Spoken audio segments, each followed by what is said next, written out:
कांग्रेस ने पंजाब के CM captain Amarinder Singh को हटाकर चरणजीत सिंह चन्नी को सत्ता सौंपी और वो काफ़ी खुश हो रहा है कि उन्होंने एक ही तीर से कई निशाने साध दिए। एक तरफ उन्होंने कैप्टन अमरिंदर और सिद्धू का झगड़ा खत्म कर दिया, दूसरी तरफ चुनाव में अब उनको दलितों की वोट मिल जाएगी और इसका लाभ हमें अन्य राज्यों में भी मिलेगा, जिसमें कि उत्तर प्रदेश में दलितों की संख्या ज़्यादा है तो उनको लगता है वहाँ भी अधिक सीटें मिल जाएंगी।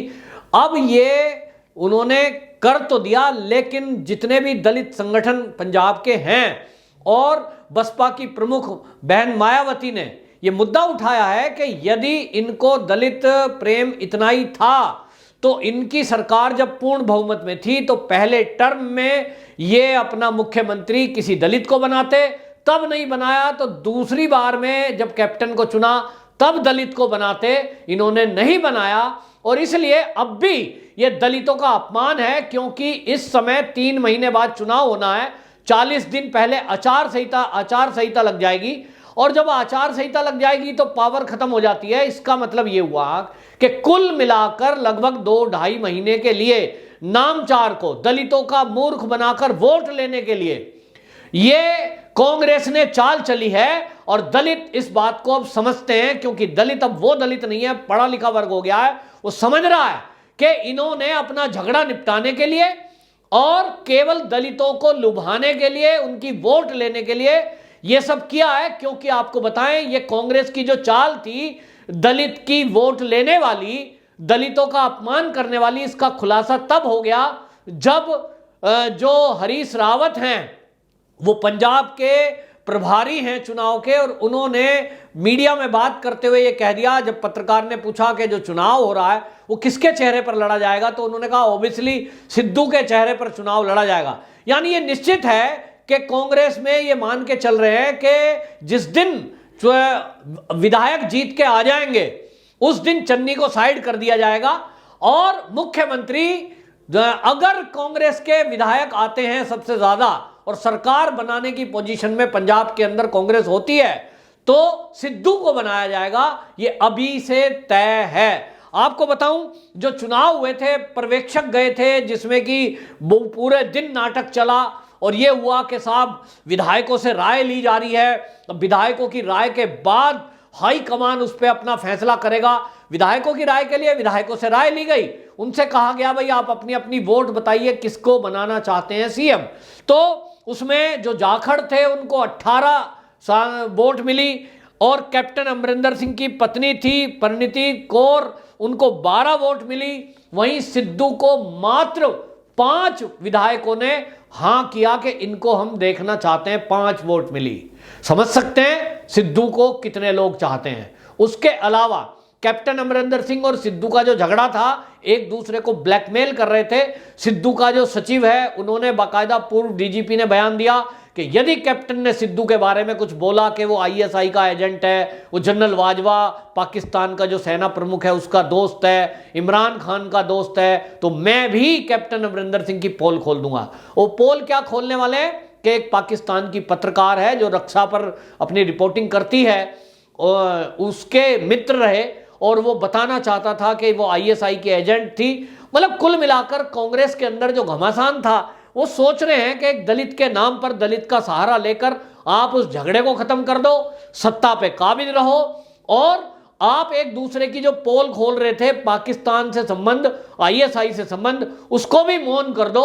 ये सारा घपला घोटाला एक दलित के नाम पर आप दबा दो और उसके बाद जब आप चुनाव जीत के आओ तो दलित को साइड कर दो और सत्ता पे सिद्धू को बिठा दो, यानी किसी ऐसे उच्च कास्ट को बिठा दो जो फिर से वहां दलितों के ऊपर अत्याचार करने के लिए आजाद हो जाए।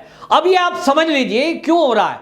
मैं एक बात कहता हूं कि कांग्रेस को दलितों से प्रेम हुआ है, अगर ये रियल है, वो सब जगह के सीएम को अब चुनाव में आने वाले में सारी पार्टियां कह रही हैं, लेकिन मेरा एक सवाल कांग्रेस से है कि आप ये बताइए कि आप जो है चन्नी को दलित के कारण चुनते हैं।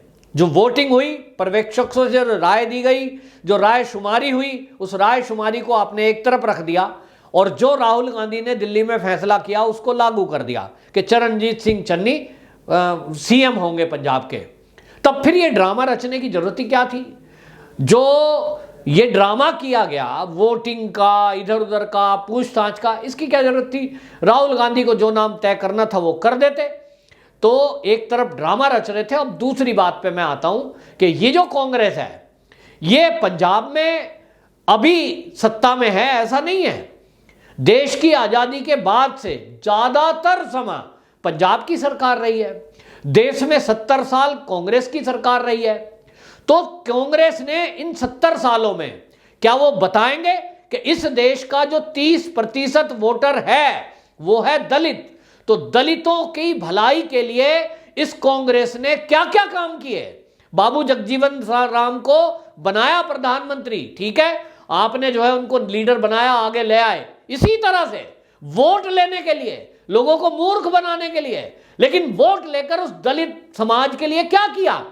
क्या शिक्षा पद्धति में आपने कुछ किताबें ऐसी लिखी, लोगों को, छात्रों को पढ़ाई, देश को इतिहास में नाम लिखा कि ये जो दलित जिसको कहते हैं असल में तथाकथित समाज, ये अनुसूचित जाति जनजाति जिसके जो जो जो अनुयायी ज्यादातर लोग हैं संत रविदास जी के, संत रविदास जी, संत वाल्मीकि जी, इनके बारे में कितनी डिग्री कॉलेज खोले, कितने डिग्री कॉलेजों में आपने इनके बारे में पढ़ाया?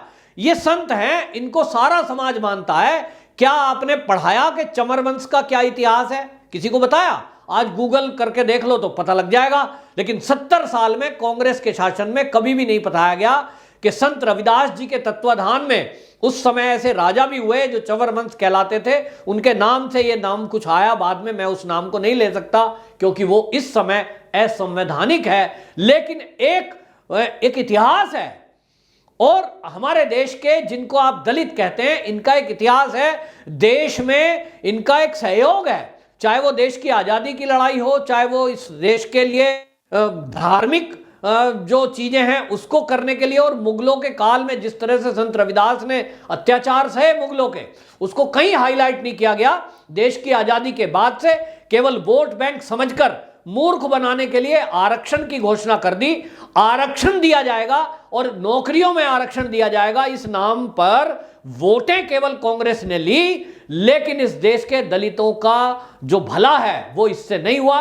स्कूल में आपने एडमिशन के लिए दे दिया और नौकरी में आपने आरक्षण कर दिया, लेकिन क्या इससे भला हुआ? जो स्थिति गांव में है वो आज भी बहुत कम दलितों की ऐसी आई है कि कहीं उच्च वर्ग के लोगों के साथ मिलकर के वो बैठ पाते हो। ये जो भेद हुआ है ये केवल इसलिए हुआ कि हमारी शिक्षा पद्धति में उस तरह से हमको पढ़ाया नहीं गया। उनके उत्थान के लिए जो काम होना चाहिए था अनुसूचित जाति और जनजाति के लिए, वो उस तरह से लागू नहीं किया गया। इस तरह से लागू किया गया कि समाज में उनको अलग थलग दिखाया गया।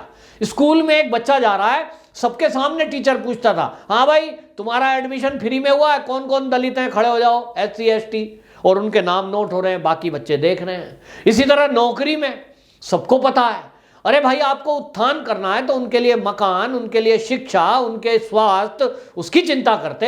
ये नहीं की गई। 70 साल गरीब को गरीब बनाए रखा, छूत को छूत बनाए रखा, और इन सब चीज़ों को दूर करने के लिए, सामाजिक ताने बाने के लिए कुछ भी ऐसा नहीं किया। लेकिन आज जब चुनाव आ रहे हैं तो सबको वोट की चिंता होती है। जितनी पार्टियां हैं दलितों के नाम पर लोगों को आगे ले आती हैं और उनको जी MLA बनाएंगी, सांसद बनाएंगे, लेकिन उनके समाज के लिए कुछ करना है उसकी चिंता कम करते हैं। तो आज कांग्रेस की जो हालत है, वो मायावती जी ने स्टेटमेंट दिया है। उन्होंने कहा कि जिस तरह से अब एक गठबंधन उन्होंने अकाली दल के साथ किया है पंजाब में, इसके तहत उनको लग रहा है कि दलितों का वोट जो है वो वोट प्रतिशत बहन मायावती जी के साथ है। कोई भी आज संगठन खड़ा हो जाए, आप जहां भी देख लेंगे ज्यादातर दलितों की वोट, अनुसूचित जनजाति की वोट मायावती जी के साथ है। क्योंकि वो देखते हैं कि जब हमारा ही लीडर कोई आगे आएगा, वो तो मायावती जी की स्टाइल रही है उत्तर प्रदेश में जब वो सत्ता में रही और मुख्यमंत्री रही है, कि कम से कम थानों में सुनवाई होना, उनके ऊपर अत्याचार करने वालों को तुरंतकाल सजा होना, और नौकरियों में पारदर्शिता के तहत उनको नौकरियां होना, ये सब हुआ है। उत्तर प्रदेश में मायावती जी के शासन को देखते हुए पूरे देश के दलितों ने तय किया कि अगर बसपा खड़ी है कहीं चुनाव में तो उनकी पहली पसंद बसपा है। और इसलिए अकालियों के साथ जो गठबंधन अकालियों ने बसपा के साथ किया है, अब लग रहा है कांग्रेस को कि यहां तो सत्ता इनके हाथ आ जाएगी, बीजेपी को लगता है कि सत्ता इनके हाथ आ जाएगी। तो अगर कांग्रेस को सच में प्रेम है तो बहन मायावती ने एक सवाल खड़ा किया है, और वो सवाल वाजिब है कि कांग्रेस ये घोषणा करे कि एक दलित मुख्यमंत्री उन्होंने अगर इसलिए बनाया है कि उनको दलितों से प्रेम है और वो दलितों का पंजाब में उत्थान करना चाहती है, तो सच में वो घोषणा करे कि हम अगला जो चुनाव होगा पंजाब का वो दलित चेहरे पर लड़ेंगे, ना कि सिद्धू के चेहरे पर। घोषणा करे तो माना जाएगा, नहीं तो ये माना जाएगा कि इन्होंने वाकई में दलितों को ठगने के लिए, वोट लेने के लिए ये ड्रामा रचा है। और दूसरी बात, अपमान किया है कि बनाना था तो 5 साल के लिए बनाते, ये 2 महीने के लिए बनाकर क्यों दलित समाज का अपमान कर रहे हैं? क्या ये अभी भी वही छुआछूत, वही पक्षपात कर रहे हैं कि अपर कास्ट है तो उसको 4.5 साल दे दिया, और कोई दलित है तो उसको केवल 3 महीने आप दे रहे हो? ये कौन सा न्याय कांग्रेस ने करा है? इसका जवाब कांग्रेस को देना होगा। वंदे मातरम।